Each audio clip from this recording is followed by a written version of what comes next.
हम इस वक्त मॉडल बाज़ार बिहाड़ी में मौजूद हैं।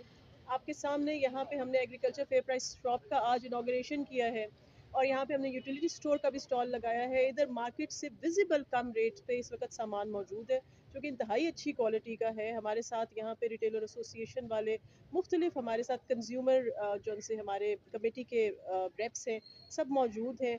क्वालिटी बहुत अच्छी है, लोग सेटिस्फाइड है अल्हम्दुलिल्लाह, और हम कोशिश करेंगे कि थ्रू आउट रमज़ान इस स्टैंडर्ड को बरकरार रखें और इसको बल्कि इम्प्रूव करें इंशाल्लाह ताला।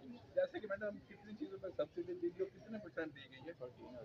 13 13 आइटम्स पे 25% सब्सिडी दी गई है। हम आपसे अभी लिस्ट भी शेयर करते हैं और उसका मार्केट से काफ़ी विजिबल जो सा है वो रेट कम है। कितने रमज़ान तक चलेगी सब्सिडी? ये 27 रमज़ान तक अच्छा इंशाल्लाह मैम, ताला। ये आटा चीनी इस पे सब्सिडी देगी, वो उसके लिए लोग बहुत ज़्यादा परेशान हैं। देखिए, ये आपको अंदाज़ा होगा कि हमारा रमज़ान निगहबान पैकेज भी साथ-साथ चल रहा है जिसमें लोगों को डोर स्टेप